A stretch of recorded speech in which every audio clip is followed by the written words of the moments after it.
Good morning and Jai Hind student. Welcome again. I am Sapna Singh, your political science teacher. In this video, we discuss about class 10 chapter 2 federalism part 2. It's your revision time. Now, in this video, we discuss features of Indian Federation. All states of India do not have equal power. हमारे India में सभी states को equal power नहीं दी गई है. Like this Jammu Kashmir का अपना अलग कॉन्स्टिट्यूशन है, उसके पास अपनी अलग पावर है, वो अपनी पावर को अलग इंजॉय करता है. And the parliament can not on its own change power sharing. This changes need the approval of both the houses of parliament with at least 2/3 majority.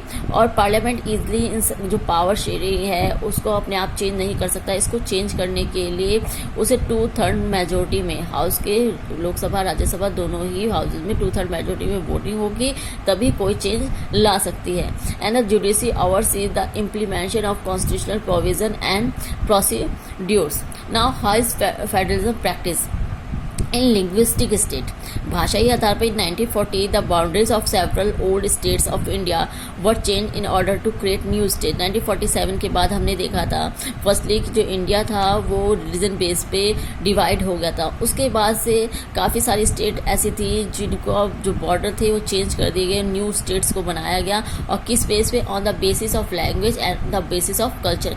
Language के बेस पे, कल्चर के बेस पे new state को create करा गया. And language policy on Constitution has made any language the national language of India. हमारे constitution में किसी भी लैंग्वेज को नेशनल लैंग्वेज का दर्जा नहीं दिया गया है. Hindi was identify as the official language. Hindi को ऑफिशियल लैंग्वेज माना गया. Beside Hindi there are 21 language recognise the schedule by the constitution. Hindi को छोड़कर ऐसी 21 और लैंग्वेजेस हैं जिनको शेड्यूल लैंग्वेज कॉन्स्टिट्यूशन में शेड्यूल लैंग्वेज का दर्जा दिया गया है. And states to have their own official language. और स्टेट्स की अपनी ऑफिशियल लैंग्वेज होगी like Tamil Nadu, Kerala, Maharashtra. And English along with the Hindi use for official purpose. Because British यहाँ से रह के गए थे, अधिकतर लोगों को इंग्लिश को अंडरस्टैंड थे, तो इसलिए इंग्लिश और हिंदी दोनों को ही ऑफिशियल लैंग्वेज के रूप में यूज करा जाएगा.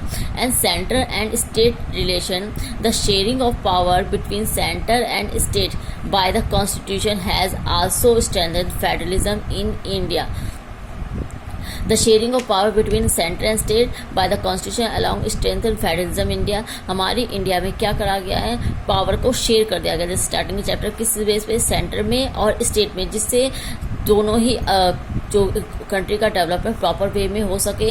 क्योंकि एक ही जगह पे अगर पावर होती, सेंटर में ओनली अगर गवर्नमेंट होती, तो ऑल जितनी भी जगह हैं और जितने भी स्टेट्स हैं उनका प्रॉपर वे में कहीं ना कहीं डेवलपमेंट नहीं हो पाता. इसलिए पावर को शेयर करके स्टेट में कर दिया गया. और उसके बाद आफ्टर कॉन्स्टिट्यूशन के कई सालों बाद पावर को 3rd टायर में डिवाइड किया गया. वो 3rd टायर था लोकल गवर्नमेंट. जब इंडिविजुअली रूरल एरिया की डेवलपमेंट की बात आई तो कहीं ना कहीं वो अभी भी काफ़ी पिछड़ा होता है. इसके कारण से 3rd टायर में भी डिवाइड कर दिया गया.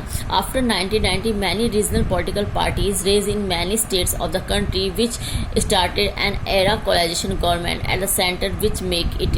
1990 के बाद, जैसे हम के बाद जो इंदिरा गांधी का टाइम पीरियड था, राजीव गांधी के टाइम पीरियड में जो कांग्रेस पार्टी जो continue one era party dominance था वो ख़त्म हो गया था. और कहीं ना कहीं अब ऐसे में क्या था, काफ़ी सारी जो रीजनल पार्टी थी, छोटी छोटी पार्टी थी, बीएसपी, एसपीए, काफ़ी सारी पार्टियां उभर के आने लगी थी. और कांग्रेस पार्टी जो कंटिन्यू हमेशा मेजोरिटी में जीतती आई थी, अब वो मेजोरिटी में नहीं जीत रही थी. अब उसने जो सेंटर में गवर्नमेंट बना रही थी वो कैसी गवर्नमेंट थी? कोलाइजेशन की गवर्नमेंट बन रही थी.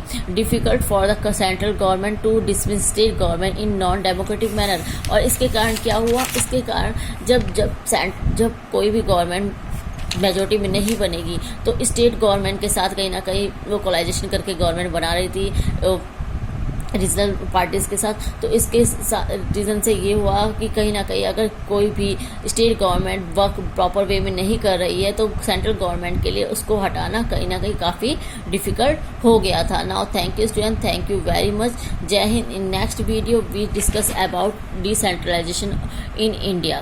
Thank you. जय हिंद.